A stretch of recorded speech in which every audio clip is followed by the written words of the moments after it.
Hi, everyone. Welcome to the first discussion of The Warrior Prophet, which is the second book of the Prince of Nothing trilogy by R. Scott Bakker. We are reading, I think now we've switched to a weekly cadence. We took a 2 week break there after The Darkness That Comes Before. We had a lot of fun discussing that book. Go check out our discussions on my channel, Reading by the Rainy Mountain, and Steve's podcast, Page Chewing.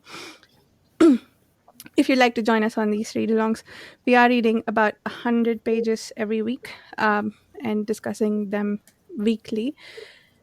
I guess that's about it. And to sign up for the discussions or to just, do textual discussions, come join us on the Page Chewing Forum. With me, I have the usual group of friends. Carl, would you like to start us off with introductions? Yeah, I am Carl D. Albert, self-published fantasy author, and very happy member of the Page Chewing Forum. Excited to get going on this book.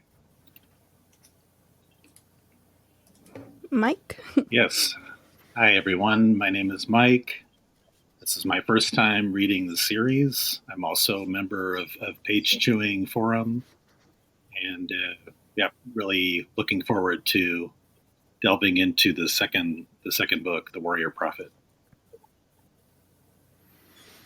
I'm Steve, and Mike, don't forget to mention that you're a co-host of Page Chewing Comics. Yeah. Nice. You're right. Oh, you made that happen. I'm Steve, and very happy to be here. It's my second time reading The Warrior Prophet, and I'm really curious to hear what everyone's thoughts are on this one. Mm-hmm. Mm-hmm. So I want to say, for a book that has the reputation it does or a series, I guess, not specifically this book, for how dark it is, it had some really warm moments in this first part, which, immediately started to sour because, Esmenet and Achamian are flawed and don't know how to be happy together. But when they found each other, that was just so brilliant. They were definitely a highlight for me, maybe the highlight. It did actually... I came out of those sections loving it and loving to see the relationship further developed and seeing that warmth, which definitely, I know it's not going to end well for them. And I know, they're destined for tragedy, and this is just not the type of book series where they get a happily ever after. But it did make me frustrated with the end of The Darkness That Comes Before, the moment where we get the dramatic reunion. And I was convinced something was there was some weird magic stuff going on there, because it's why did Achamian not react to her? And I guess he was in shock. He kind of talks about it here, which is an interesting choice, but it just felt like forced melodrama for me at the end of the first book now, in a way that I didn't feel when I initially read it. But now seeing them immediately get back together at the start of this book really rubbed me the wrong way. I just felt like it cheapened that ending, or in a way that ending wasn't even necessarily needed, because I quite like them having the reunion, because I know it's not going to last forever, so it's nice to have the warm moments to make what inevitably is going to follow all the more tragic and impactful. But yeah, I think that was at the heart of this these first 100 pages, and I really enjoyed it, seeing their relationship and seeing how they're so clearly unable to communicate what they want and what they need with each other, but how they love each other so much anyway, in their broken, confused way.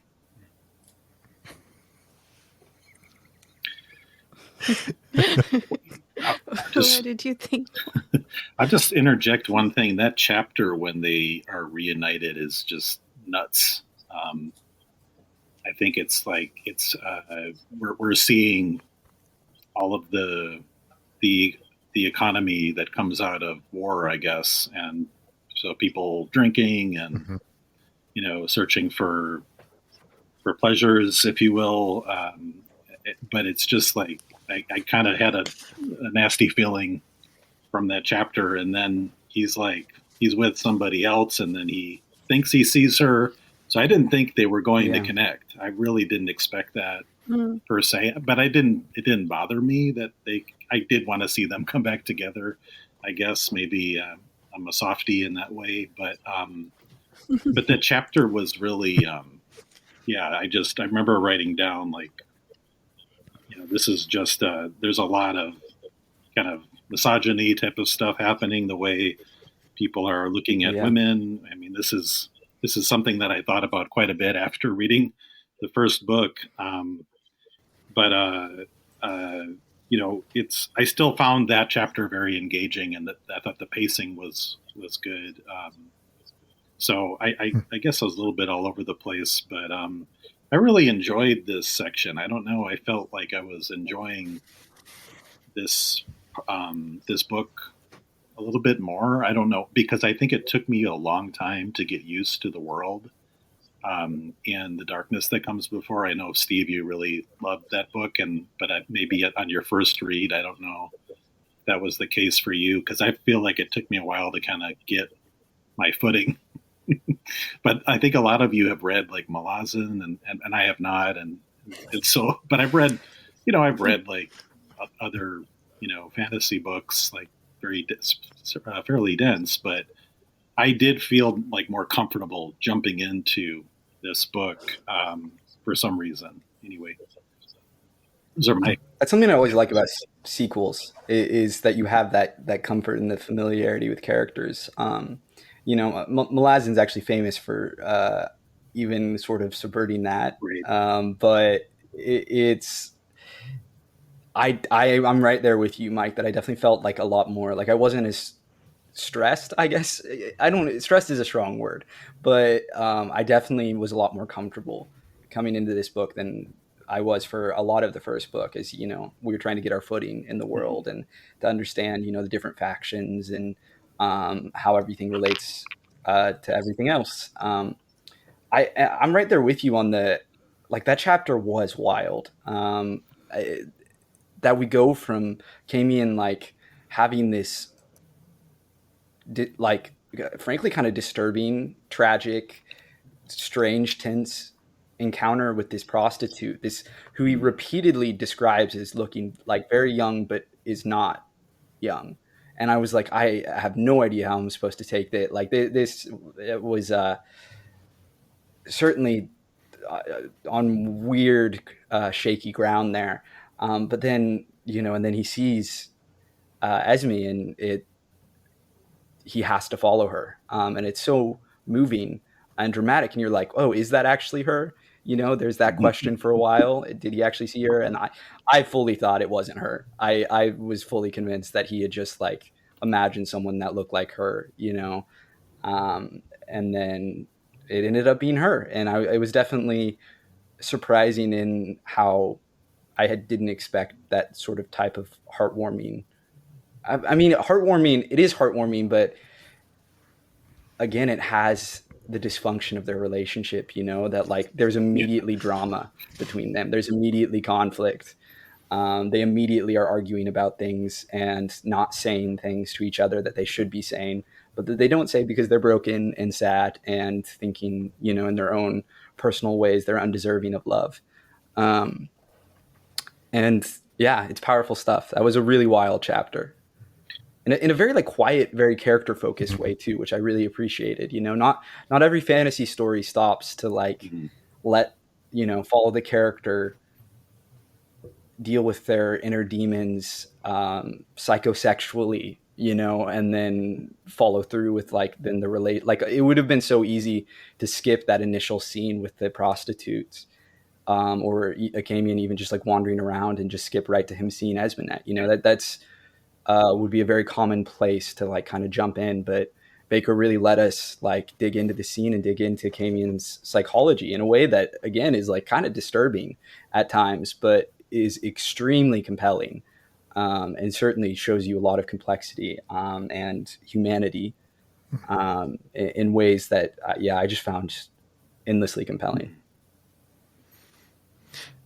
In this section too, I think it's with the quiet, more character moments. I think you get the sense that the Holy War is gearing up and people are starting to kind of you kind of almost like out of control. Like there's this bloodlust and there's all this debauchery going on, and things are getting. You could feel things ramping up. That something is about to happen. Like it's almost like something that's about to burst. Like everyone is, ready for violence. Like everyone is kind of, they have to let it out somehow.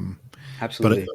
But I did wonder, I wanted to hear all of you, and you've already kind of touched on it, but as far as the writing style goes, did you all find that this was more accessible than, or I guess you can say, than the first book? Because I hear that a lot, that this book is more accessible than the first book. And I wonder, as far as the writing style, I wondered if any of you noticed that, or is it just more the focus on the characters, and like you said, it almost like slows down, and it's not as, there's not as much information or as history being thrown at us. It's more just kind of like almost like we taking a break. Yeah, I mean, I think that's it. I think it's a combination of, like Mike and I were talking about. We're in book 2 now, so we have our feet under us. We kind of generally understand what's going on. We know the factions and the main characters and that sort of thing. And I don't think that should be understated. Like that is a huge benefit that we didn't have at the start of the darkness that comes before. But also, yeah, it is slower. I mean, the darkness that comes before very knowingly throws a lot at you. I mean, I remember being shocked about how much happens in part 1 of that book, while this one definitely, up until this point, has been relatively, I guess, slow paced, but not in a way that I found boring at all. It just is very character focused and is like grounding you in the minutia of the Holy War and that building emotional tension, like you were saying, Steve. What about you, Varsha? What did you think? I can't say that I noticed that the writing style was any easier. I would attribute it to being more familiar with the world, like Carl said. I don't know that the writing style is significantly different, but I'm also not very good at grasping these things. So, but it wasn't that much easier to read. Like I didn't feel like, oh, now I can understand everything I didn't before. Maybe because the parts that I didn't get or was trying to like unfamiliar terms, I tend to skip over. I'm like, it'll come up often enough that I'll start to recognize it. So that's just how I read. So given that I wasn't bogged down by that, it didn't feel that much harder to that much easier or harder. Like it felt similar. Like I did like the feeling of familiarity and uh, using the word with a huge pile of salt, comfort in the world.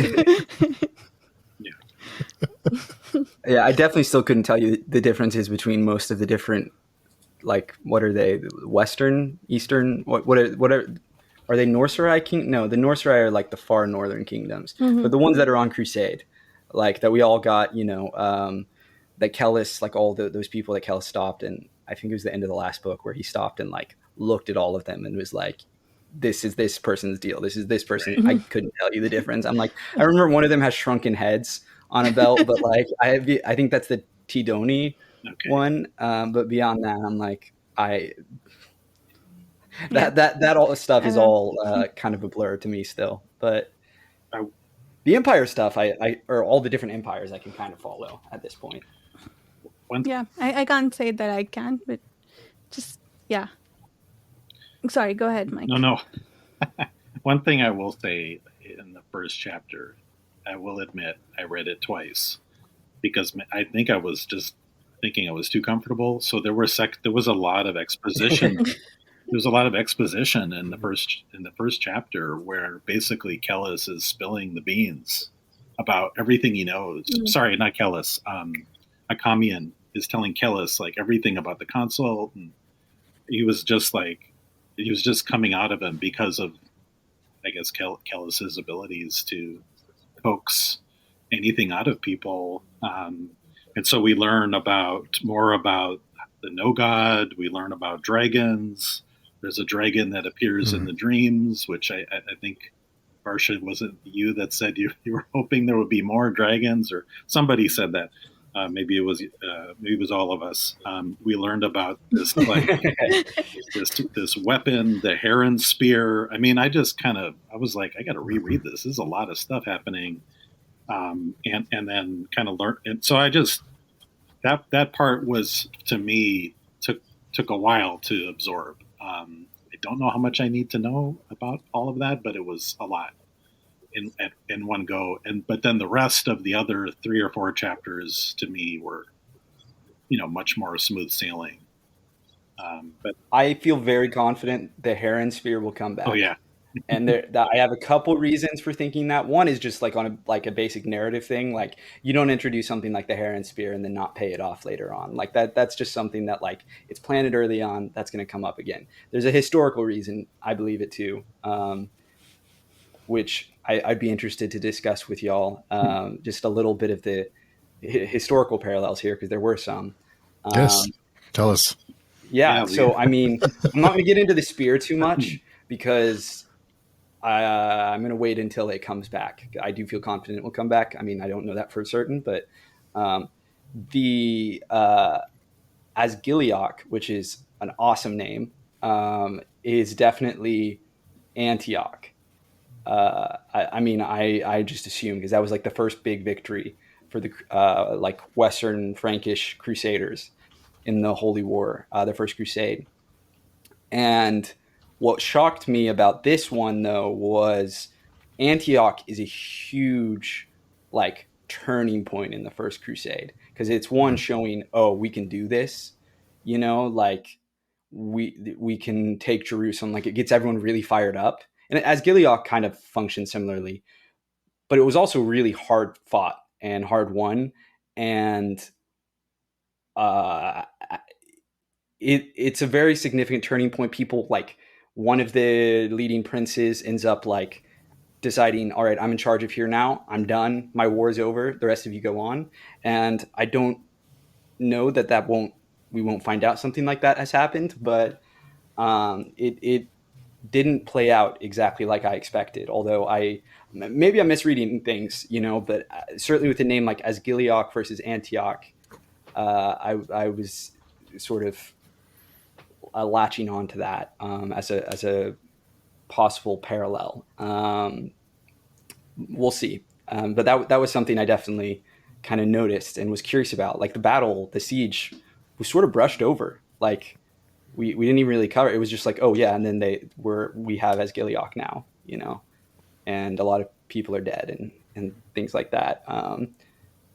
And really probably from a narrative perspective, importantly focused, on the characters and their emotional relationships, which definitely these 100 pages, we talked about Achamian and Esmenet a lot, but Achamian and Kellhus, and then even Esmenet and Kellhus, were definitely other very central relationships in this section that I found very compelling.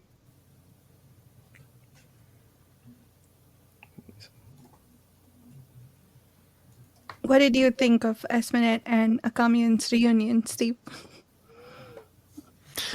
It's I think you all kind of mentioned that it's the two people who don't know, who can't seem to get it right. It was a heartwarming moment.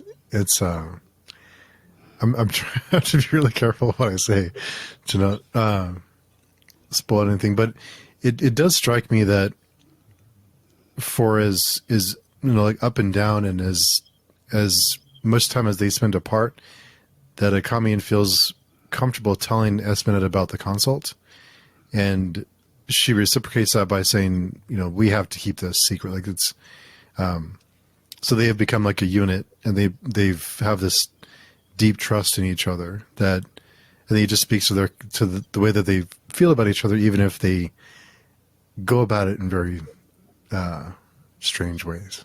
One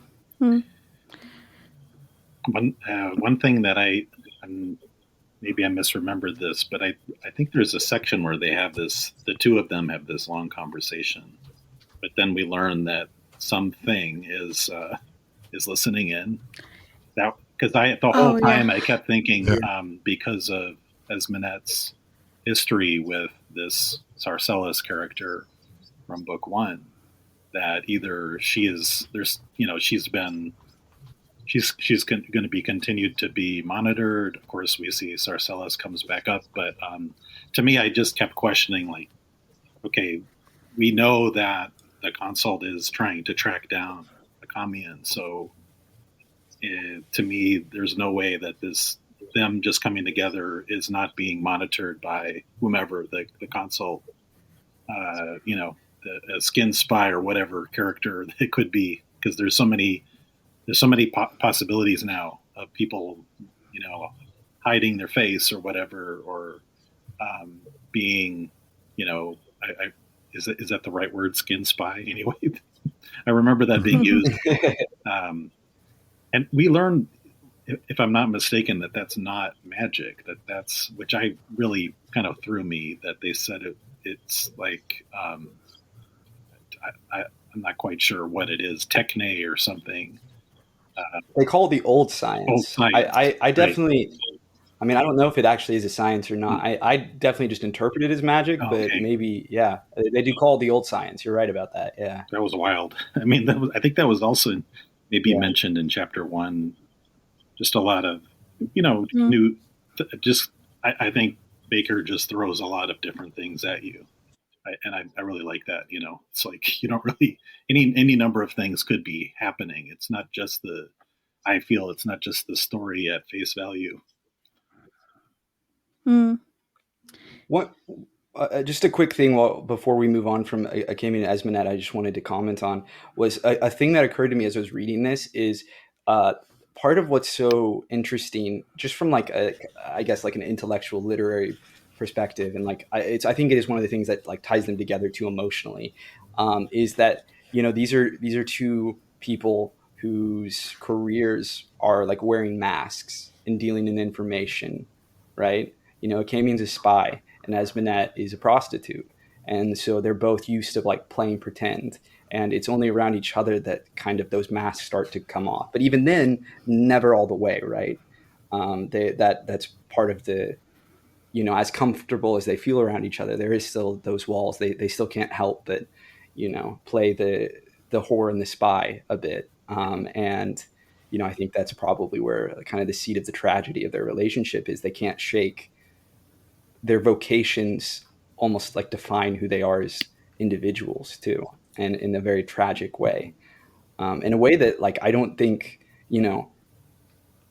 if you look at all the characters, I do think Kellhus, in severing himself from the darkness that comes before, is the one least tied to his, I guess you could say, like what he does, like any sort of career. Like he's the most flexible, malleable in that regard. Like even though his will is very strong and he clearly has distinct like motivations, things he's pursuing, he isn't so defined by what he does and what has been done to him.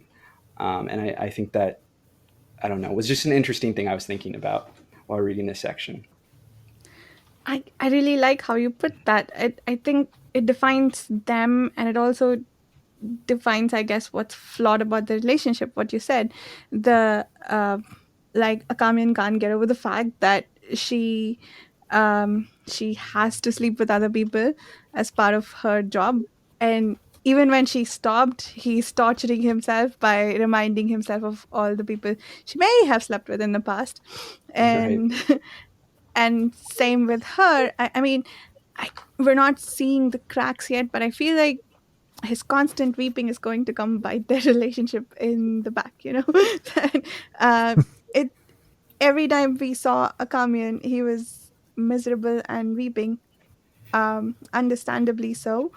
But Esmenet is a person of action, I think, and she takes decisions, and Achamian doesn't. He just wallows in his indecision, and I think that's going to hurt them. That's not necessarily because he's a spy, but his fundamental characteristic, whatever it is that's driving him, it's going to hurt their relationship, I think. He's definitely more of an observer than an actor. He definitely is often not even so reactive as he is just like, yeah. I mean, we know he's a historian. We know he chronicles, and that almost feels like his role in all of this. Yeah. He's almost that like wizard mentor, in a strange way, where like he's not actively like driving the story, as important as he is to it, and as much as like time we spend with his POV. He's very much not someone who, like Kellhus is a force of nature. Like even when people don't know it, Kellhus is like driving their actions and moving things forward towards his own ends. And that when he chooses not to act, as we see him do here, to not reveal the Sarcellus, which Right. crazy tense scene when Sarcellus showed up. I was so stressed and unhappy for Esmenet. I mean, you talk about like, again, we know that if Achamian found out, he would react poorly. Like that's one of those things where like I don't blame her for keeping that a secret, because like even disregarding the fact that he's consul, which would just eat Achamian alive even more, like he would react poorly to finding out about that, because he treats her so poorly about, as you said, sleeping with other people for her job, which it clearly goes beyond a job because she did it. Again, it's like formed part of her identity, as we saw in the darkness that comes before. But yeah, even when Kellhus is like deciding not to act, it is a very distinct decision. He doesn't dither. He makes a decision and then he like commits to it and acts accordingly, as opposed to Achamian, who just lingers in misery and indecision, is caught, in his darkness that comes before, beyond even just like the emotions and that like psychological sort of almost theological concept. The memories that he lives with are almost, another darkness that comes before that drives him and that shapes him, where like how much of his will is his own, when he's living someone else's memories every night, and these horrible memories, right? I mean, he doesn't even like, he speaks in the first person as if he is Sir, what's the guy's name, the wizard's name? Seshwata. Yeah, say Swatha. Like there's clearly a merging Right. there, that fundamentally impacts who he is and how he approaches things. There's moments. Which, Oh, so sorry. sorry, go ahead. No, I was going to Go ahead, say Mike. there's moments when he says, "I've been here before," or when he's walking around. Yeah. I forget. Maybe it's Asgiliac. I really, for some reason, I really appreciate that. But also one thing I will mention is we learn what Skeos called Achamian, which was Chigra, is the Srank word for Seswatha. I noted that down. So that's fascinating that they use the Srank language. I don't know. It's just stuff that I was just like, what is this? This is just nuts. But yeah, no, I just it didn't mean to interrupt you, Varsha. Go ahead. Oh no.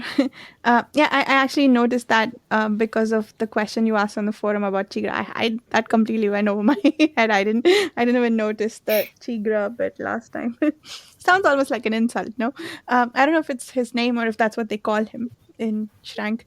But what was I going to say? What was Carl talking about earlier? I forgot. That's I fine. jumped around a lot. The scene with Sarcellus, that Oh, Kellhus is a willful actor versus Achamian who dithers. Achamian is influenced, and like how much of Achamian's will is his own when he's living someone else's memories. That's like his yeah. additional darkness that comes before. That one, the bit about other people's memories. I kind of wish we got another mandate schoolman perspective. Although, like, it's just more for experiment sake than anything else. How does this?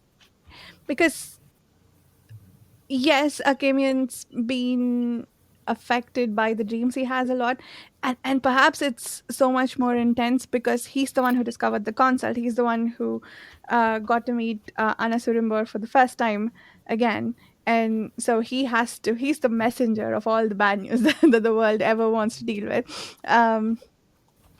So maybe it's affecting him a lot more. But is there such a thing as a non-normal schoolman? Like, how do any of them ever get out of bed and make decisions? Like what what Achamian was saying about the rest of the schoolmen, that if they ever find out about Kellhus, they're going to imprison him or whatever, do what. Okay, I won't spoil other series over this, but like the thing that you expect them to, right? Like just capture him and I don't know, cut him open, I guess. But um, yeah, it's interesting. I guess just for curiosity's sake, I would like to see another perspective. But if for Akamian at least, I believe it's a crippling thing to have the dreams that he's subjected to constantly. Do you think? I Sorry, go ahead. Go ahead. just going off what you were saying, I think the dithering, the inability to make a decision other than deciding to put off making a decision is, to me, I certainly read it as very much symptomatic of who he is as a Mm, person. Like it came, like even separate from the memories. Um, you think about his relationship with Esmenet, and that's how it functioned. Like it very much, he could never pursue her like properly because he just kept getting anxious and neurotic about it, which is something I can totally relate to. But like at a certain point, you have to make a decision, and he seems like I mean, I don't think fundamentally is incapable of it, but certainly he does not do it very often. Um, at the same time, I do think where you would see the parallel. This is just my theorizing. Like I don't know for certain. I'm with you that I would love to see more in the heads of the other mandate schoolmen.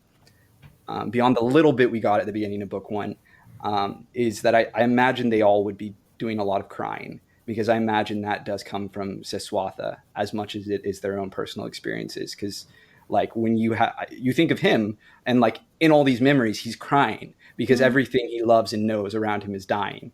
And so suddenly you're finding out it isn't over, it's here again. It's like you're going to have that PTSD response of like, you're going to break down. And so I can certainly imagine that they would react very strongly to this news in a very similar way.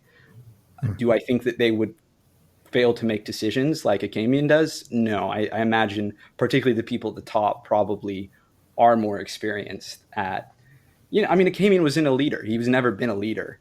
He's a teacher and a spy.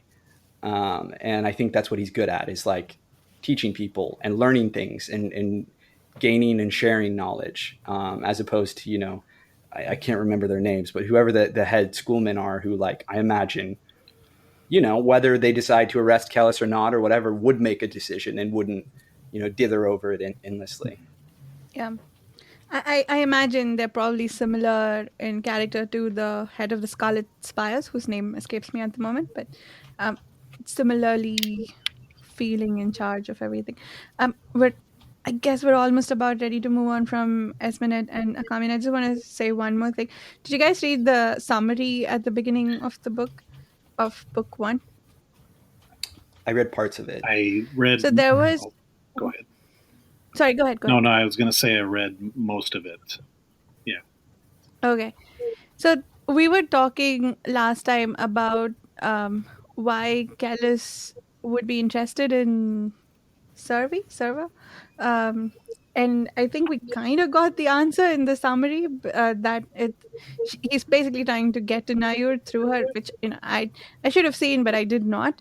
But also I think we probably knew this anyway, but that sort of confirms that sure, there are cracks in Akamian's and Espenet's relationship, which they've sort of fallen into a pattern of smoothing over, I guess, whenever they can. But Callus is going to dig those holes deeper, right? He's going to expand them, make bigger. Yeah, I'm kind of terrified of where that's going to go. What adding the Callus variable to their relationship is going to do. That Absolutely. I have no doubt Kellhus is going to lie at the center of the downfall of their relationship. That just seems dramatically like exactly it's the most dramatic place for it to go. So I think it makes perfect sense. I loved, I was definitely someone who was, I complained a little in our previous meetings about how like everyone fell in love with Kellhus so fast. And like, it was nice to see Esmenet put up a bit more of a fight. And like, even before, like here, I think what I really appreciate, like she certainly still, like he played her and is certainly winning her over. And I'm sure we'll win her over more. but particularly before she met him, it was nice having someone else be like, his story's kind of sus, right? Like this is weird. Like why you shouldn't trust him. What's going on here? Like the pieces aren't fitting together here. It was so nice to hear it, but it came in and was like, no, but you don't understand. He's just so cool. Like, but even He's such a good student. Yeah, Achamian has that doubt. He's like, this. I don't know if I should like this guy. I just really like this guy, though. You know, like, no one makes me feel this way. Like anyway. I think there's loved it. There's some foreshadowing in here. I think I don't remember where. Maybe the second or third chapter. At some point, I think Achamian says something like, he's as powerful as so and so. If we could teach him sorcery, he could be another Seswatha. And I was and I was like, that's probably not such a Agensis was Agensis, the person he was probably not such a great idea. It was like a philosopher. You know, I was like, exactly I'm not so sure about that. You know, Seshwata, while he was a sorcerer, planted dreams in all of his followers. That traumatizing dreams. You don't want that kind of power. It does open the question, right? Is like, what does it take to stop something like the consult, right? You know, like Seswatha and the Mandate thought that this was necessary, as horrible as it is, and as much as it like torments people for countless generations. Like, you know, what does it take to stop that sort of primal evil? You know, this insanely powerful. I mean, they know things no one else does. The old science, right? Like, what's going on there? We don't know. And I think, you know, that's certainly the question is like, is someone like Kellhus necessary to stop that force? And we'll see, you know, we'll see what will he and the others become, you know, to stop it. And there's also a part in there that I want to mention too, where I think it must have been towards the end of this section, where I believe Kellhus knows something about the prophecy, but then he's like, well, I don't believe that. There's certain things that he doesn't believe. I think maybe it's that he is going to be the downfall, or I don't know what. But then I don't trust anything that he says. There is but the point I wanted to note really about that is, I think that he's starting to doubt himself a little bit. I think it's on. I did find it. It's on page 90, where he starts to say something like, despite his initial skepticism, Kellhus had believed about much of what Achamian had claimed. He believed the stories of the first apocalypse, but not the Kelmomian prophecy. He said, this is a part where, to me, is really important, where they say, could what come after couldn't be what come before. So he's like starting to question his own, Jungian philosophy. I don't know. Maybe it's not significant, but I found it to be like, this is such an important component of maybe the philosophy in this book, that everything is supposedly, preordained or determinism or what have you. But to me, that seemed to be like, we're starting to see some moments where he's starting to question himself. Anyway, I don't know what others. It is interesting that he has. I mean, because if you remember, he didn't know magic existed. Right. Like, he didn't believe it existed until he saw it. And so he has this like pure rational sort of logic. In some ways, like, I mean, I almost want to compare it to like modern viewpoints, but even most people aren't so like extreme as he is. And now he's being confronted with the realities of like this fantasy world, that like not only is magic real, but prophecy may be real. And, what does that mean? If in the past they foretold the future, and the future is foretold, and like, what does that mean? Because in a way that seems to like fundamentally undercut, like you were saying, Mike, their philosophy. Like, how do you predict the future? You know, you're supposed to have this will over yourself, and it's like, how can you ever truly have will, like this control over yourself, and cut out the darkness that comes before if the future's already, you know, been predicted? You know, if everything is determined. It is certainly very interesting to see that, and to see him doubt and learn. It's a good observation, though. I didn't even catch that, because that is one of the. Is it the first time that we've even had like a hint of doubt from Kellhus? He seems so sure of himself and so confident. Absolutely. Yeah. Well, you had mentioned, Carl, that might have come earlier, where he was like, "Oh, I didn't know about magic, or or sorcery, or whatever." That might have actually come in the first book, but to me, one of the things that I took away from the first book that makes me not be able to really decide what rating or whatever I would give the first book is I really want to see how this plays out. Going back to the whole, and I've actually heard other people talk about this as well. So this isn't necessarily an original thought, but like I think I tuned into Philip Chase's channel. He was talking about this book, and so this concept of free will. If there's no free will, is that what Bakker is saying, or is it that that was the kind of thing that I kept wondering? Like, is that what is going to be such an important theme throughout the book? I'm hoping that I know that there's a very bleak, and it's not a lot of hope going on here, which doesn't bother me as much as others maybe, but I continue to wonder about where this is going with this character and this theme. So I guess maybe I'm reading into these things because I am hoping that that potentially there is this not we do have free will, I guess is what I'm saying. It's definitely been explored. Yeah. I mean, I'm with you that like we'll see how it all plays out, and if there is a conclusion one way or another, or if Bakker leaves it open ended. But that's definitely, I think, is a fundamental aspect. I mean, I think it really has to be when you're talking about things like prophecies and precognition and anything like that, and predicting human behavior. Is like you have to. The darkness that comes before itself is like in a way talking about human behavior being predictable and almost following like a path, set for it, through no self-control, no self-will, and that you have to like break away from it to have any. And now Kellhus is being confronted with the fact that, well, maybe that's not even enough, right? So I definitely think it's being explored. And that's one that personally I'm very partial to.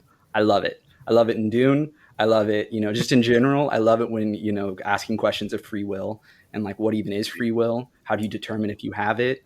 Things like that. And I think it's very interesting, the perspectives we're seeing on it here. Yeah, I certainly don't. I agree that that's being explored, and I love it. I'm with you, Carl. And I love the exploration of those questions. I feel like the character Kellhus. So here's the thing. I don't know how you might conclude from anything in the first book that Bakker is saying there's no free will, because the character Kellhus potentially thinks that there's no free will, but he has free will, right? At least he is free to act based on something. And the others are apparently making decisions based on various aspects like history. And I don't know why I remember history more than the other things, but many parts of their personality.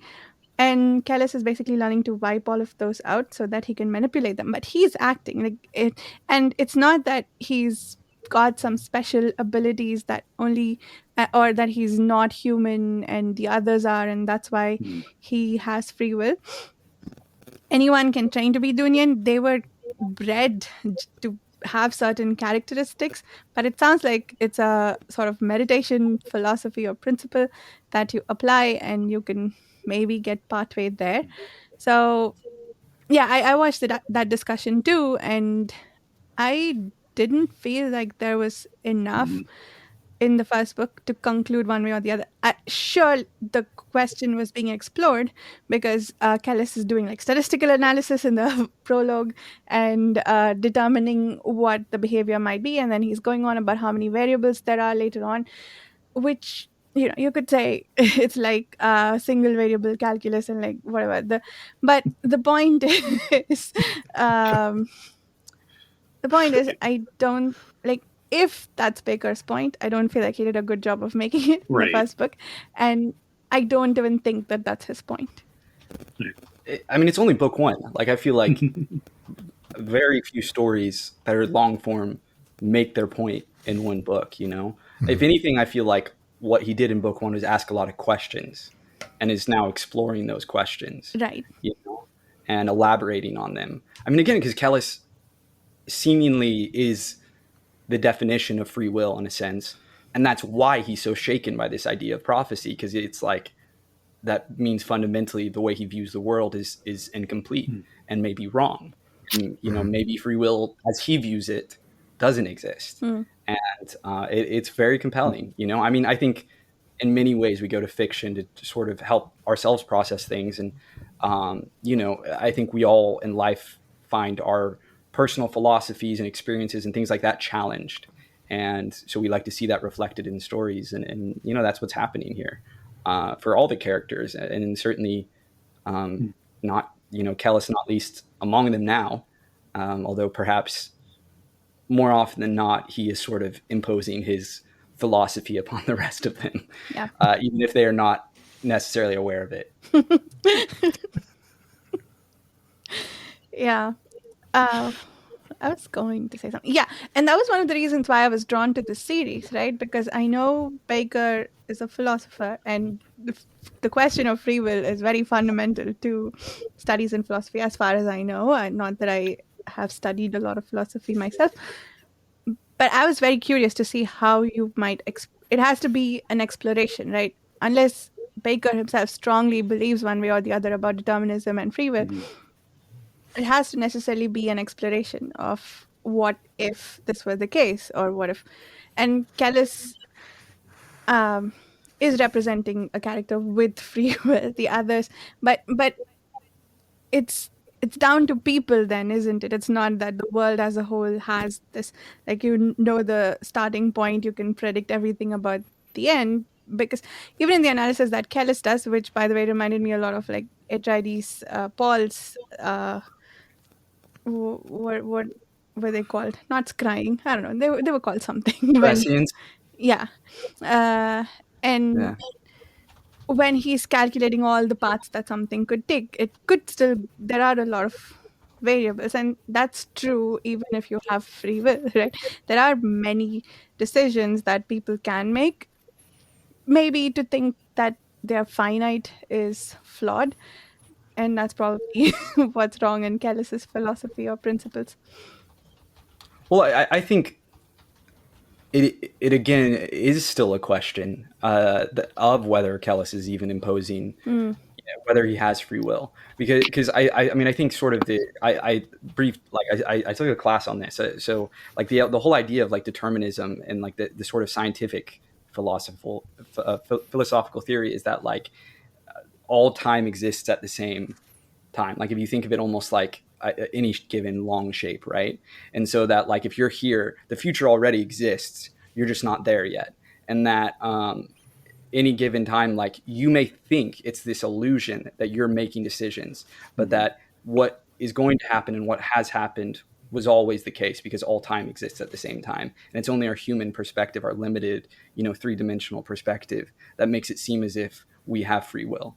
And I think that that is what Kellhus is now grappling with, is this idea that, well, if you can know the future, then that means the future has happened, is happened, will happen, that it exists.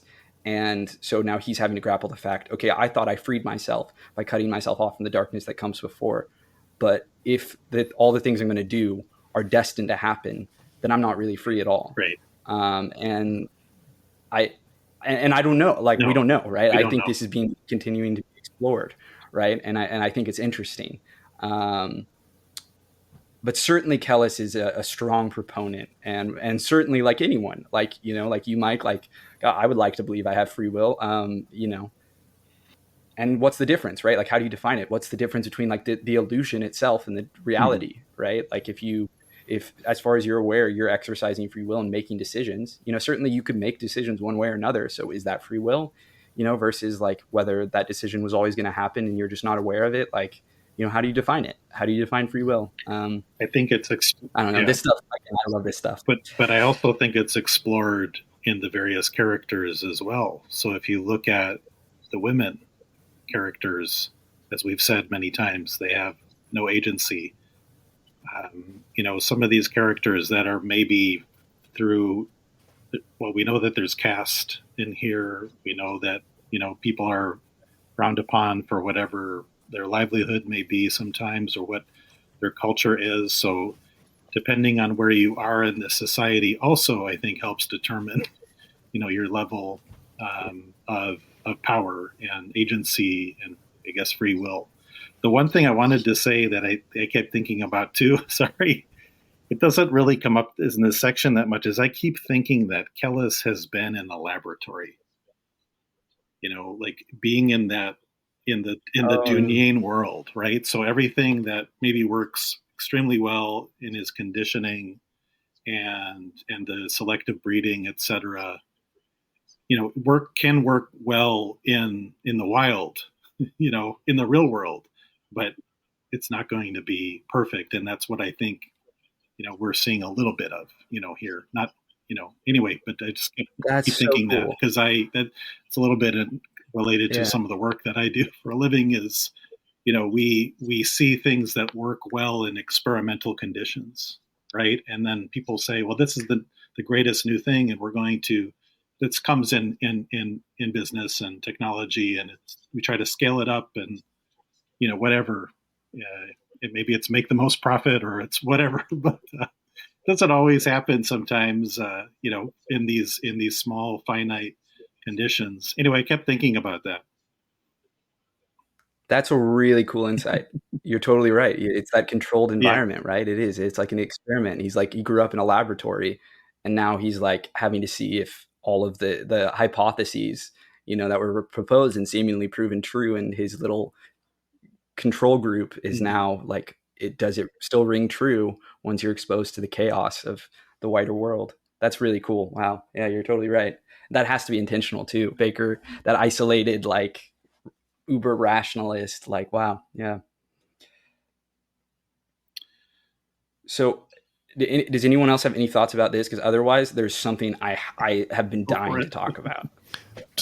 Just want to mention one thing really quickly, because we did, Mike, you brought up what comes before. There, as we get into later books, not so much in this one, but as we get into later books, there are revelations, there are history, and it adds a little bit every time as the books progress. So there is like nice little tidbits buried in them sometimes. So just a heads up. Very cool. Talking about like the dreams in particular, Steve, like the first apocalypse stuff, or are you also just meaning like generally? Most of the history. There's little tidbits of history from the first apocalypse and other events and items from the past are mentioned. Hell yeah. So the thing I wanted to talk about, I don't know what page it is. I really should, especially for this book group, but they talk about aliens. You guys caught that? Yes. That was crazy. What? Yes. Who Inkoroi? I don't remember them, but someone told the Inkoroi that they came from this. They were talking about stars. Yeah. Wait, is that this? That's how it started. Esmenet was all like the classic medieval, like, you know, oh, the sun rotates around the earth sort of thing. And Achamian was like, well, actually, the non-men think that it's the other way around, and that like space is a void with lots of stars and, you know, untold. And the Inkoroi came, and I was like, what? Like, whoa, hold up there. Like, what? Who are these people? Like, we've definitely heard that word before, but not like, who are these people? They're aliens? what? like this is crazy.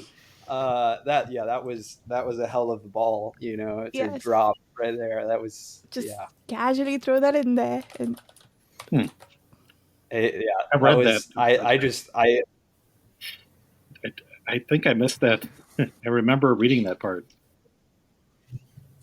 It's crazy. That's like, it's literally what I mean. Who knows if it's true or not? But that is a hell of a thing to throw in there. That like the non-men just like casually believe that aliens came and like brought something. Was it the knowledge that space is a void? I think maybe that's what it was. But yeah, it was like straight up like, these people are aliens. I mean, again, who knows if it's true or not? But like, that's what the non-men supposedly believe, according to Achamian. supposedly that's what the Incoroi told them, that they sailed here from stars that were suns. There you go. That was How do you awesome. spell that? Because I want to look it up. I'll type it here Okay. in the chat. All right, thank you. If I can figure out how to get there. Why can't I? Oh, I had a destination to post. What? No. Okay, it's INCHOROI. Okay, thank you. Yeah. Wow, there's just a lot of stuff. Yeah, that was cool. Also, I love the conversation about the stars and what Esmenet thinks to herself about the stars. It's all very pretty. I have a random question similar where I think, so we learned that this, is it like a castle or a town or temple that gets destroyed? But it's never really explained. They think it's an earthquake, but I didn't really think it was. I thought Kellhus might have thrown a rock or something, or it was the consult coming, but it was referred to a few times. The city is called Ruom, but I just wrote that down. Was it caused by something else? Because that's like in the first chapter we hear about all of the destruction that I think that happens. So I was just wondering, is there going to be signs of the but maybe I read into that one way too much. No, that's a good point. I didn't think much of it, but that makes sense. Which I like remember this. This is like ringing bells, but I don't remember the details. Okay. What page? Like where is it if you have it marked? And I think it's at the beginning of chapter 3. 3. Okay. I think it's so fun seeing what everyone latches on to. I mean, aliens for me, I was like, it's like they say interesting how it survived the dragons and it survived the kings and it just collapsed. So I was just like, I just found that interesting. Found that to be interesting. And then they go to another kind of temple, and we see the prophet Sejanus. His arms are outstretched, very similar to, I guess, Jesus. And then just I don't know if that's significant. I think it's going to maybe keep coming up because we. But I do feel like I might have read into that. Oh yeah, this was when they took Asgiliok, right? This was the big citadel in Asgiliok. Yeah. And you had said, Carl, that they kind of just skipped over the battle. Like I might have even missed that because the battle is going on, but we're not seeing it. That's it right there. Is like that. It was like we suddenly cut from like I don't think they were at Asgiliok at the end of chapter 2, and then chapter 3 opens, and it's like they've taken Asgiliok, and I was like, whoa, like. Yeah, like that was a seemingly. I mean, again, partially just because I bring my own, assumptions, right? Like I heard Asgiliok and I went, okay, that's Antioch. That's a huge turning point in the First Crusade. So that's going to be a really big deal. And then it's just like, oh no, they have it now. It was interesting. Yeah, I think there is something very poetic too to the story of Ruom, right? That like. It is this citadel that like stood the test of time, but fell to just a bunch of, the outside, the people living there would call them heathens, probably, right? These people who just showed up and tore it all down in their furor, right? Is it Rome? We keep seeing him changing letters around. Probably not, but I know I learned what INRI refers to, which maybe that's the Jesus Nazarenus Rex Ludeorum, INRI, Jesus of Nazareth, the King of the Jews. In the Enrithi. Oh. All these things, the etymological origins, like Bakker doesn't mess around. Sejanus, all very intentional. Just change a few letters around. I don't know if I like that as much. I don't know. For some reason, I want it to be a little bit. I don't know. Maybe that's just me. I would like the words to be more. No, I was actually gonna. Yeah, it kind of bugs me a little bit. I was actually gonna ask how everyone feels about that. I'm with you, Mike. I'm not sure. I like the one-to-one parallelism with the real world, which it's a choice, and I know I don't like the book more or less because of it, but I kind of wish it wasn't there. Mm-hmm. I don't mind it because I don't think it's one-to-one, right? Like there's clearly the etymological influence, and like you talk about Enrithism, and like that's clearly a Christianity stand-in, but the philosophies are also different, and like what they believe and like how things are structured are different, right? I mean, down to the fact that it's polytheistic, which fundamentally changes like different sort of religions like that, like have different philosophical undercurrents and like kind of the structures that they imply, and the philosophies tied into that, and the cultural attitudes. I find it different enough that it doesn't bother me on the page. But that's just me. I mean, that's just my perspective. I also maybe, trained because of Game of Thrones, A Song of Ice and Fire, where it's all, Eddard is Edward, right? Like all the names, we literally just have Robert as just that's a name, so I don't know. I'm not too. I think you could do it better and worse than others. This one has been, for me at least, in my knowledge of linguistics and all that, like is subtle enough. Like it's not, like Jesus is the like, a holy figure, prophet. Like if it was a little more on the nose, I think I would struggle with it. But like the Sejanus, I don't know. I guess that, but again, that's just me. Yeah. What about you, Steve? I don't mind it too much. I think if it's too on the nose, I think it would bother me more, but it is different enough. And for me, it kind of opens up different possibilities of where or when this is all happening and the parallels to our world. So I think you can kind of play with that a little bit too of, is this something in the future? Is this happening in the future? And there's still remnants of other religions. And so I think it's kind of fun to play with. And I think in a way it kind of helps me keep track of things, and it kind of like little Easter eggs, like, oh, that's this and this is that. But if it's too close, if it's too on the nose, then it becomes, I don't want to say lazy, but it just becomes like, okay, well, we've seen this before. But as long as there's that distance enough to where you can have different possibilities to go with it. And so, but I can see why it would be I can see why not everyone is a fan. Yeah, I guess for me it's more of a, are you trying to say something about this group of people or whoever you're referring to that I'm not getting, or that I don't necessarily agree with? But if there is a parallel and you seem to be making a point about some of this, maybe whenever there is a point being made, I'm like, it forces me to think about whether I agree about that opinion about the real world parallel, if that makes sense. And I don't want to.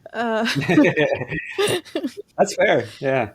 I think for me, it would be hard to not draw some parallels as a storyteller if you're intentionally basing a story off the First Crusade. Like, I think there's enough distance in that this is a fantasy world, and that you know, whether or not it is far future Earth or whatever, right? Like there is that distance. At least for me, it Mm-hmm. feels distant enough that I don't feel like it is necessarily casting, you know, it certainly has a point of view. Mm. And the point of view is very cynical. Yeah. But it's Yeah. not, I don't know. I don't feel like it's derogatory, I guess you could say. Um, but again, I think like, I just don't know how you could write a story that's at all supposed to be in conversation with the First Crusade or any of the Crusades and not draw those distinct parallels. And again, I'm actually shocked as someone who like knows the history. I'm not like an expert, you know, scholar or anything, but like that there haven't been more. And I mean, Kellhus is really the wrench thrown in there in the schools where like there is no historical parallel there. I have no idea how all that's going to play in, right? Yeah, I'm totally ignorant to a lot of the history and learning from you, Carl. And I'm considering reading more about the Crusades. I think one of the things is, not to beat this to hell, but I guess I'm not. One thing that as you mentioned, it doesn't seem like the actual religious aspects are taken very seriously at all. I think it's kind of in the background. So maybe it's not a big deal, So I guess I don't mind that there's a lot of parallels because I'm still trying to figure out what this book is saying to me. Maybe not necessarily what the author is saying because it's maybe different to me because that certainly happens to everybody. Not just the book, but the series. Sorry, you made a good point earlier that it's going to take a while to get somewhere. No, I don't think it's such a big deal. I wish I knew more. I actually wonder, Carl, if you could recommend if there's any good books maybe to recommend at some point. You'd have to do it now at the top of your head, but yeah, I would need to make sure I get all the names okay. right. But I definitely do. I was very lucky that I studied under one of the big Crusader scholars in the UK, who actually has like one of the best books on it. So that would be one I could definitely recommend. That's like, it's readable too. It's not like really uber dry. And there's some like popular history books too that I think are well written and will teach you a lot. So there's that. I find it a very interesting time, and certainly one that I think is a compelling choice to pick based on a fantasy novel, just because there are a lot of very colorful figures and it's very complex. Like, I think the narratives that are generally told and taught are not only far from the realities of what the Crusades were actually like and about, but they whitewash things on, like, you could talk either side. There are people that want to make like heroes and villains, and it's not that simple. I mean, it's like history. It's a history of a religious war, and like, if you're being honest, atrocities are committed all around. That's what, these books I respect, like, where it's like not whitewashing the fact that like these people are doing horrible things or are complicit in these horrible acts, and like, that's war, let alone a holy war. It's sad to say it's happening right now in present day in many parts of the world too. Yeah. Yes. Yeah. It's the story, history repeating itself, right? It is. It's very sad. Well, pulling back around, where are we going off of? Aliens. Where are we going off? So does I didn't we even don't notice. have to springboard off of Aliens. No, but Or no, we talked about Rome after that. What else? Oh, that was one thing I wanted to talk about, was the quote at the beginning. I remember stood out to me as well, there are a couple great epigraphs here. Yes. At the start of chapter 3. The proposition, "I'm the sinner," need never be uttered, is the assumption upon which all certainty and all doubt turns, from Agensis, which is interesting, and we can definitely talk about it. And also ties into the whole sun theory, right? And the idea, that things orbit around the Earth, or Irwa, as it were. And then the other one, again, just leans into how freaking cynical the series is. that you have this Ainoni proverb, which it also tells you a lot about the Ainoni as people. See your enemy's content and your lover's melancholy. And there's a lot that is understated there. There's a lot of implication, and not a lot of it is very good, in my reading of it, at least. At first I thought it was a curse, and then I'm like, no, it's a proverb. Why is this a proverb? It sounds like something that you'd curse your enemies with. Yeah, right. Regret is the opiate of fools. I got that one too. That's good. Yeah, that is a really good one. That one has, I think, is a very. I think there's a lot to discuss in that one in particular too. Like I don't know, the Ainoni, like, see your enemy's content, your lover's melancholy, is like,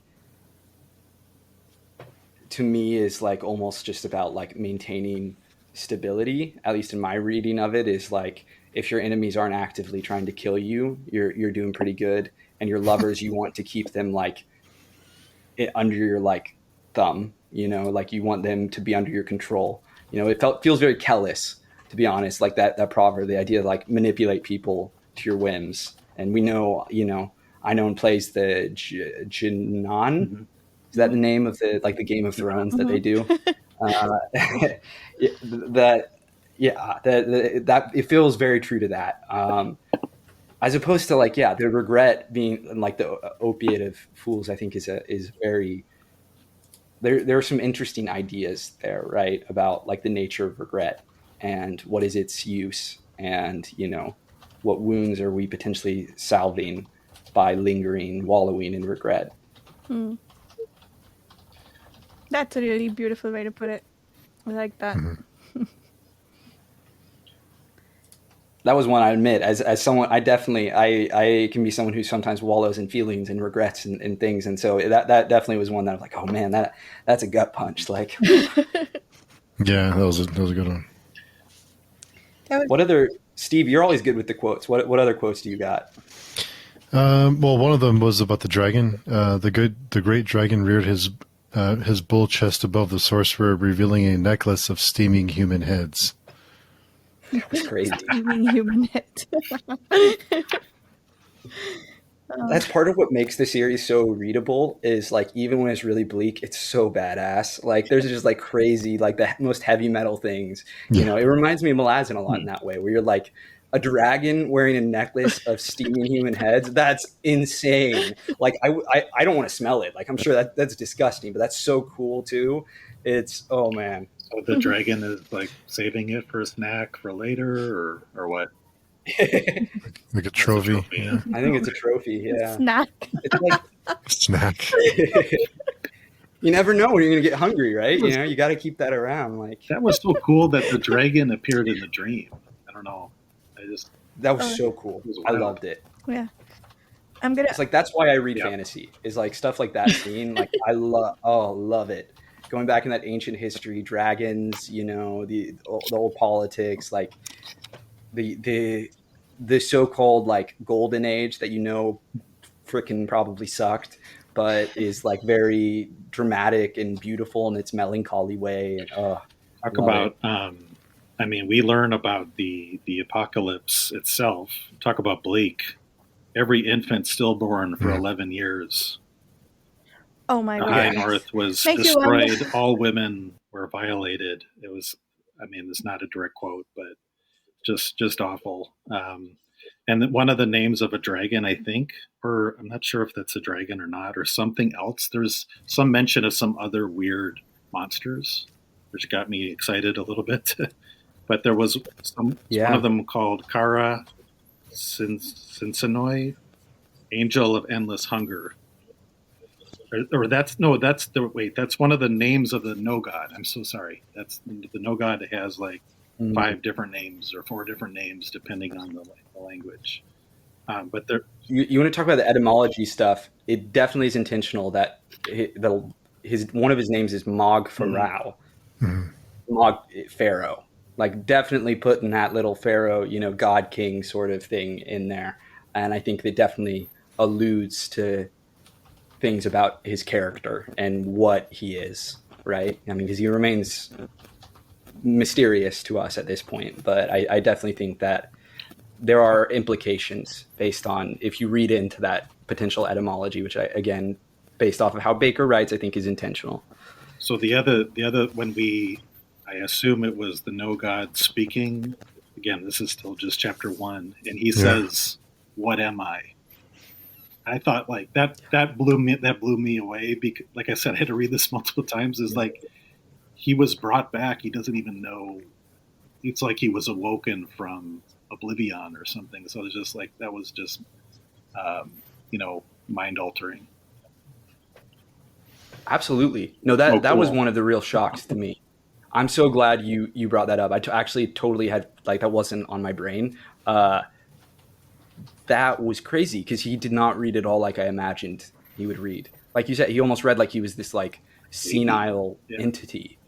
Yeah, like he exactly like had that like newborn aspect. It didn't feel that malevolent, strangely, but it's all of these very clearly malevolent forces summoning him and seemingly fighting for him, which certainly begs the question, right? Like, what are these people actually? Like they claim to be fighting for their god, but like, are they actually? Like, does the no god actually care?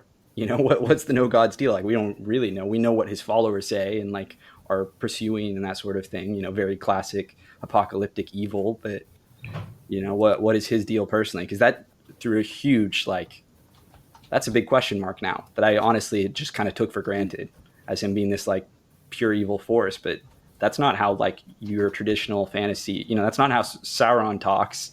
Like what's going on there? Like I don't know. I like the and then the voice spoken through the throats of 100,000 shrank. So cool. So cool. There's the I don't know if this is a beast, the Bashrag. I don't know if you know what that is from other fantasy stuff, but I didn't know that. So I'm assuming there's other kinds of monster type, I don't know, that we're going to encounter. So I don't know. Yeah, it's just to get you excited and thinking about, well, this console stuff is kind of a big deal. Yeah. All right, we have to get dragons again. The dragons have to come back. They can't keep teasing us with dragons. They can't just be in the past. They've got to come back. There's just no way. Steve, I assume this isn't the last time we see them. I don't know. We'll just wait and see. There's at least four of them, and then I thought we learned that Siswatha is the one that struck down the one that's in the dragon Scafra that's in the dream, but it doesn't explain how. Yeah. Not to bring us all the way back to the beginning, but those were just some notes that I had that I just was like, wow, this is just, quite an opening. Absolutely. Not to bring us to the end of the 4 chapters, but there was we had mentioned earlier. I forgot to mention this at the time when Esmenet and Achamian were together, and there was the skin spy that was listening to them and watching. On page, or it was right at the end of chapter 3. The skin spy was wearing a harlot's face. Was that the same prostitute as the one that Achamian was with earlier in the chapter? Oh, I wondered that. That didn't occur to me the first time. Oh, I thought it could have been. I didn't think of her. I thought it was the person who Esmenet greeted as they went in, the one who was her friend and who knew about Achamian. I kind of thought it might have been her. I didn't think it was the one that Achamian had before Esmenet because of proximity. Like I thought he left her there, but it's possible that she might have followed them.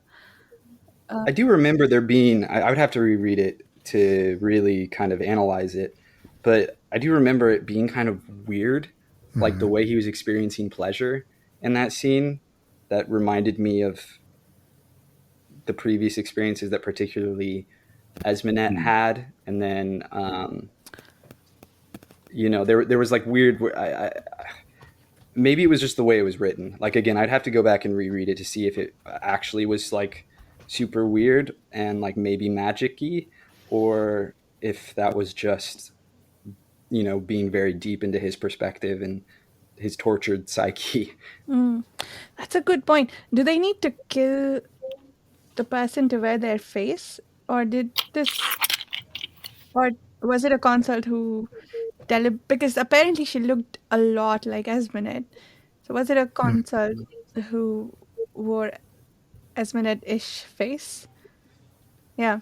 Oh, like intentionally. Mm. That's interesting. If they like make up the faces, they don't have to. I just assumed that they killed the person and then like took their face, but I don't know if we know one way or another for certain. Mm. It's still so freaky. The coming like the face unfolding. Like, ugh. Yeah. Yep. That was we didn't get to talk about that last time and we never did a full book wrap up. You hadn't read that yet, Varsha. Yes. The face hugger shit. Like yeah. Oh yeah, that was interesting. I did not like the face being compared to a spider.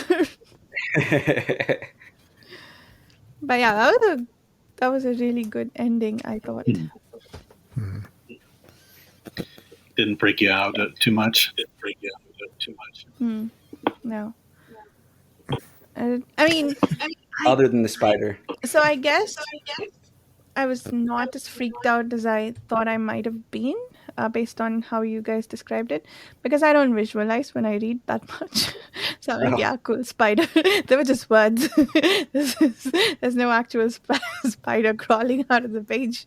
So I was okay with that. I definitely don't have as visceral reaction as I do when I like watch horror, but it wasn't even I thought it was really cool, the spider unfolding from the face, but when it was on Achamian's face, that's when it got me. Again, it's the face hugger thing from like Aliens. Like when that thing is on you, I'm like no thank you. Yeah, no. Oh well. But yeah, I didn't imagine that they were. I thought for a long time, or I was terrified throughout that scene because we hadn't seen Esmenet since the end of the previous book, that she could have changed face, that she could be consult, because like Mike said earlier, anybody could be consult, but we need a Kellhus perspective to tell us one way or the other, right? So yeah, unless that happens, we don't know. Anybody could be anybody, I guess. As and also we saw, well, I don't think Esmenet is consult, but we also saw Kellhus deciding not to declare that someone is. So if we are in someone else's perspective and Kellhus is not calling anyone out as consult, that doesn't mean anything. So Right. yeah, it's going to be interesting. We have to be in his perspective to know one way or another, right? Or in the consult's perspective, as it were. I definitely do think that to me felt like the shrewdest aspect of his not wanting to tell. Like, because there's a part of me that was really frustrated by him not identifying Sarcellus as a face thing, skin spy. But I think the fact that the consult themselves don't know that he can identify them is a big, that's a big weapon. Yeah. That certainly if he identifies Sarcellus, it starts to become clear, they'll figure out and then he will be targeted. And, it's probably a little too soon for him to directly confront the consult. Yeah. Did anyone else think that Sirius's mother could be consult? My only piece of evidence is that she was interested in how he found out, which I guess could be just a matter of curiosity, but also she wants to know how he found out. So it's a good point. I think she also doesn't she push. Is it Zarias? I can't remember. She says, I think she's really pushing him to be even more ambitious. So you got to wonder where that's really coming from too. Yeah. Sometimes it's a good question. But it also seems like a wastage of resources. It's like, they're planting spice wherever they think they need them. Why do you need two with the emperor? You already have one who has his ear. So it seems unnecessary. So probably not, but We do get a That was we didn't even talk about that scene. That was I'm love getting more of their mess. The world's worst family. yeah. Love it. Yep. In the previous book, whenever we went back to Sirius, I was like, not him again. But I think we got enough Achamian this time that I was like, yeah, cool, break from that. I think I was projecting on Esmenet earlier because I'm a little tired of his weeping. But I see why. I see why, but yeah. That's fair. I think the thing that annoys me about him is that he doesn't make decisions, like that he is just so passive. Which like I can like I understand and I can sympathize. Again, like I'm a very neurotic person, so I know what it's like. But he's in a position where like he really, if he wants, I'm also someone who really likes control. And Achamian is actively choosing to not have control over the things going on around him. Like he is just being so passive, and he has potentially so much power, and he's not utilizing that power, which drives me nuts. But I like Achamian. I do like him. He's just frustrating. I will say though, I'm not sensing it as much myself. He has wisdom, so I think feels he's damned if he does, he's damned if he doesn't for a lot of things. There's one passage where he says something like, I could destroy everybody in this room. Right. And so I think like he is aware of what he can do, but because of his role with the what's it called, the mandate, and the fact that he has these dreams of this person that died 2,000 years ago, I think it does make him very challenged. Causes him to be really challenged, but I didn't notice the lack of decision making as much. I think he's just very much pontificating and pondering, and I kind of relate to that. So totally. I don't know. Not that it's a good thing. Again, I think it is relatable. I think it is just frustrating sometimes from like particularly knowing, because we can see all the pieces moving around him, right? And the people making decisions around him. And he's actively choosing to like not enforce his will, which is, I think part of the reason it's frustrating is because we know he's relatively more moral than a lot of the people around him, right? Like he is not a complete sociopath like half the characters, or so violently damaged, like Nair, who are not afraid to like make things happen and pursue their ends. While I think it's very understandable where he comes from. And, I think there's a real argument to be had that maybe it is the more moral, or ethical choice to like not, force things or potentially make unsavory decisions towards, whatever ends you're pursuing. But he does do a lot of thinking and talking and crying. But I like him. I like him. I do like Achamian. Oh yeah, I absolutely love his character, and same with Esmenet. I was really appreciating in this part of the book the fact that we have a harlot as a main character. I don't know of any other book that does that, but I feel like it gives a really compassionate exploration of a person who needs to resort to do that for a living, right? I'm really appreciating Esmenet's character in this book. I love how she's written, and yeah, I'm really eager to see where it goes with her. Yeah, there are layers to her too, right? Like her sexuality is really important, and I would certainly say it's one of the most important aspects of her character, but it's not the sole defining aspect of her character, right? Yeah. Which is where so often when you look at like noir stories or like, a lot of cyberpunk stories, like different ones where you do get kind of the POV of a prostitute, they're often defined like strictly by their sexuality.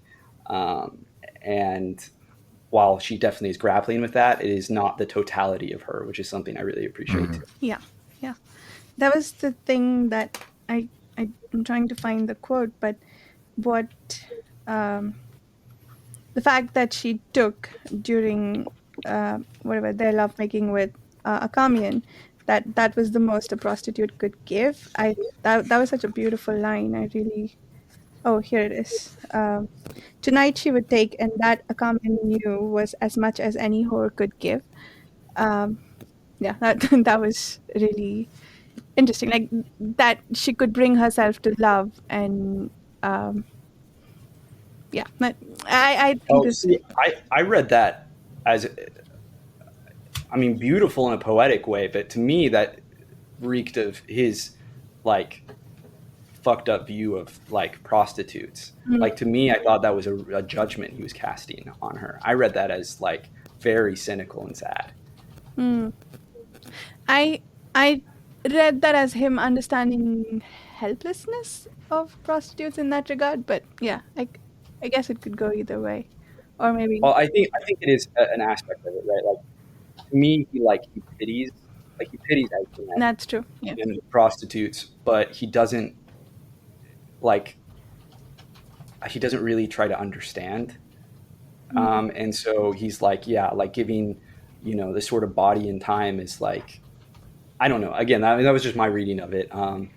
But I also definitely, the way I would read Achamian is he is very judgmental of the whole business, and of Esmenet, which I think is part of the reason he loves her, is because she is also something he loathes, and it's kind of this classic self-destructive behavior. I think the thing that Well, I'm so sorry. Go ahead. oh, I was just going to say that, and I think one of the reasons Esmenet, and again, this is just my reading of it, but one of the reasons I think Esmenet loves him is because he is what she wants to be, and they I think that's why I like Esmenet more, is I feel like she's less judgmental than he is, but that's also very much a symptom of like that's very intentional by my reading, very like classic like patriarchal sort of, the judgments like put upon women sort of thing, and particularly women's sexualities and how they, use them or don't use them, as it may be. But it's complex too, right? Because you're like, yeah, I get it. If you're someone who wants to be monogamous with someone and their whole job is not being monogamous, like I see why that would be, torturous. So certainly there are complexities. I think You were saying, Mike? yeah, what one thing I remember thinking is the thing that Achamian, the reason why he loves Esmenet, I think is because she's almost at his level intellectually, but more importantly, she believes in him, where everybody thinks he's nuts. Everybody thinks he's, Totally.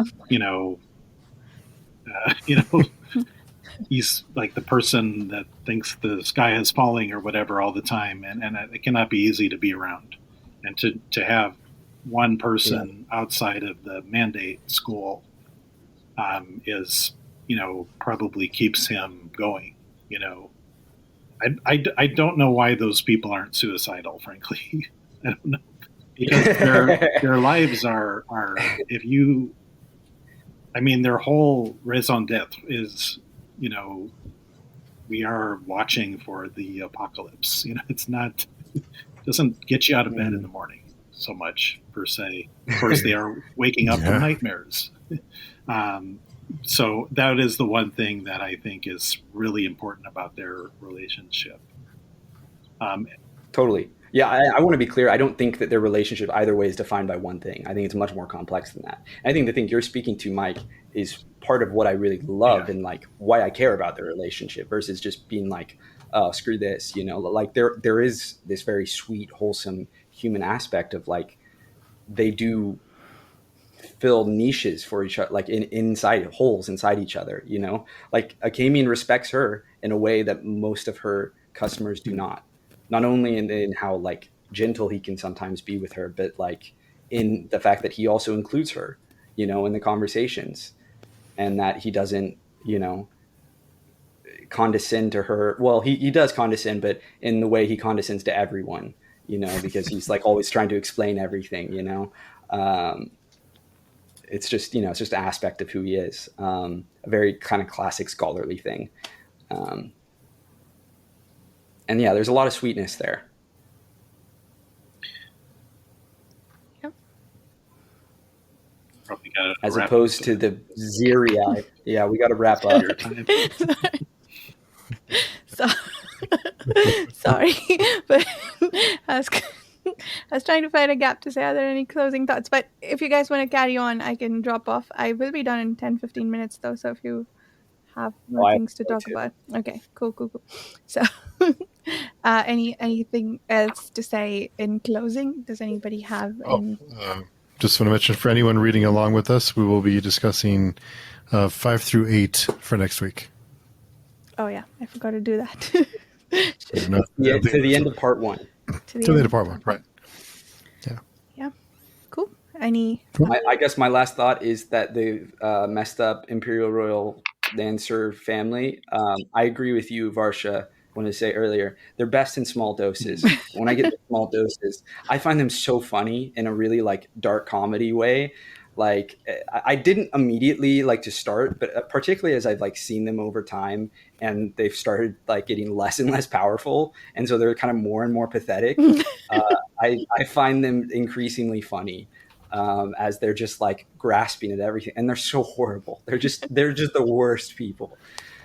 You're like, if it was like just like they were the only people in the world, I would be like, consult, like go for it. Like this is your planet. You take it, wipe them out. Like they're just so bad. But I love it. Love it. Yep, I agree. They are funny in small doses. Cool. Let's do outros real quick. Sorry to rush. But yeah, Steve, where can people find you? You can find me on pagechewing.com. It's the best way. All the stuff is posted there. Join our forums and come and be our friend. Yeah. And Mike? Yeah, I'm also on Page Chewing Forum. And as we mentioned earlier, I'm talking with Steve at the Pick of the Week discussion on the Comics and Manga Page Chewing podcast. So we hope people can join that as well. We got a lot to discuss in the next one. So, yeah, a lot to talk about. Yeah. Nice. And Carl? You can find me atop the lonely mountain, guarding my hoard of books. You can find me on PageStream, probably is the best place, but otherwise on most social media at Carl D. Albert. And look forward to chatting with you. Oh, and check out Carl's book. I'm about 160 pages in. It's a lot of fun. Did you already say the name? Sorry, Truth of Crowns. Truth of Crowns, yeah. Cool. We'll see everyone in a week discussing chapters 5 through 8. Happy Christmas, holiday, whatever others you celebrate. Until then, if you listen to this before the holiday comes up. Bye.